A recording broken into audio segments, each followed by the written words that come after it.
Elif'in mutfağından herkese merhabalar. Bugün sizlerle inanılmaz lezzetiyle davet sofralarınıza çok yakışacak harika bir ana yemek. Fırında beşamel soslu kıymalı patates tarifini paylaşmak istiyorum.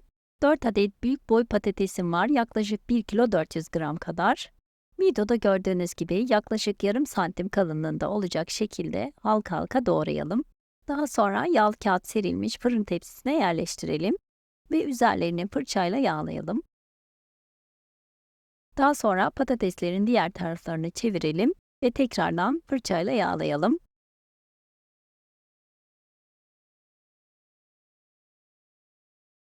...200 derecelik ısınmış fırında üzerleri hafifçe kızarana kadar yaklaşık yarım saat kadar kontrollü bir şekilde kızarmaya bırakalım.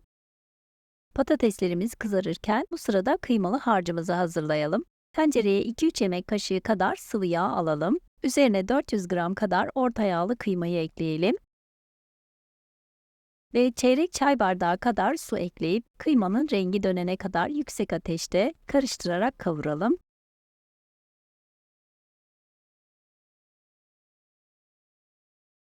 Rengi dönene kadar sürekli karıştıralım ki kıymada topaklanma olmasın. Gördüğünüz gibi kıyma suyunu bırakmaya başladı. Bırakmış olduğu suyunu tamamen çekene kadar ara ara karıştırarak kavurmaya devam edelim. Suyunu tamamen çektiğinde 1 adet orta boy kuru soğanı yemeklik doğrayıp ekleyelim.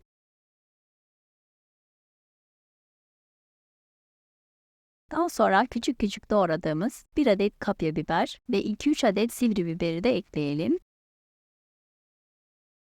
Ve orta ateşte ara ara karıştırarak 3-4 dakika kadar kavurmaya devam edelim. Ben 1 yemek kaşığı karışık salça ekledim. Sizler isterseniz domates salçası da kullanabilirsiniz. Birkaç dakikada salçayla birlikte kavuralım. Daha sonra kabukları soyulmuş 2 adet orta boy domatesi de küp küp doğrayıp üzerine ekleyelim. 1 tatlı kaşığı kadar tuz, 1 çay kaşığı kadar pul biber, 1 çay kaşığı kadar karabiber, yarım çay kaşığı kadar kimyon ekledim. Harcımızı iyice karıştıralım ve kapağını kapatarak kısık ateşte yaklaşık 15 dakika kadar pişmeye bırakalım. Bu sırada kızaran patatesimizi fırından alalım.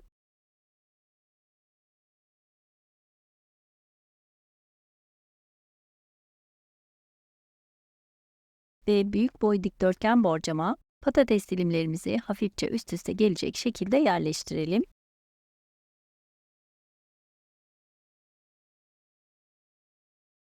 15 dakikadır kısık ateşte pişen harcımız hazır.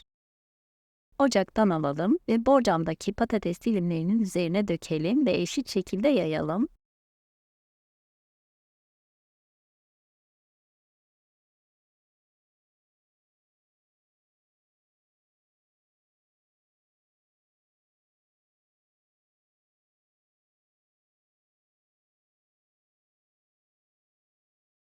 Daha sonra üzeri için beşamel sosumuzu hazırlayalım.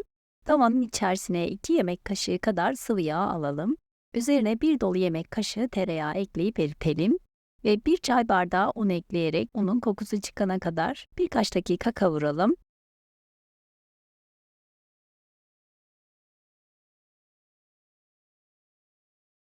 Daha sonra kısık ateşte sürekli karıştırarak sütünü ekleyelim. Bir anda topaklanma olmasın diye ben yavaş yavaş ekledim. Toplamda 4 su bardağı soğuk süt ekledim. Kullandığım bardak 200 mililitrelik klasik su bardağı ölçüsünde. Kaynayana kadar sürekli hızlı hareketlerle karıştıralım ki topaklanma olmasın. Kaynamaya başladıktan sonra ocağın altını kısalım.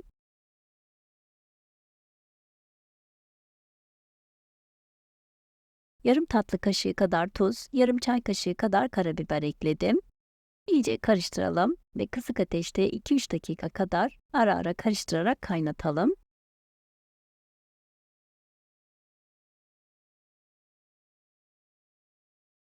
Daha sonra ocaktan alalım ve yemeğimizin üzerine gezdirerek dökelim.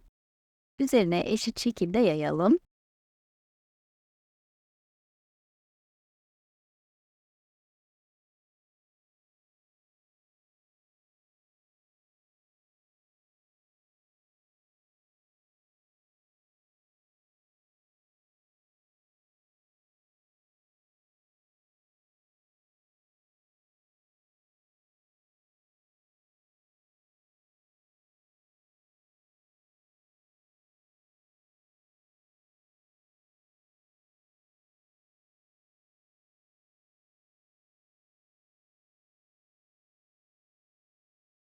Daha sonra 190 derecelik ısınmış fırında yaklaşık 25-30 dakika kadar pişmeye bırakalım. Ben 25 dakika kadar pişirdim ve fırından aldım. Üzerine bir kase kadar rendelenmiş kaşar peyniri serpiştirelim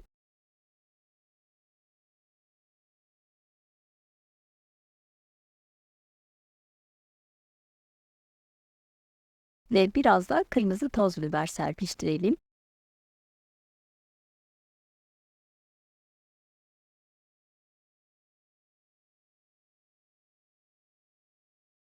Yemeğimizi tekrardan fırına verelim, üzeri kızarana kadar.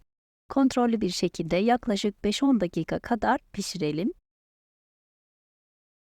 ve üzeri kızaran yemeğimizi fırından alalım. Dilimler halinde keselim ve harika görseli, tam kıvamından nefis lezzetiyle yemeğimizi sıcak sıcak servis edelim. Özellikle davet sofralarınıza çok yakışacak bu yemeği bir kez olsun denemenizi tavsiye ediyorum. Sizler de denediğinizde eminim ki çok beğeneceksiniz. Videomu buraya kadar izleyip beğendiyseniz beğeni, yorum ve paylaşımlarınızla bana destek olabilirsiniz. Özellikle deneyecek olanlardan yorumlarınızı bekliyorum. İzlediğiniz için ve ilginiz için teşekkürler.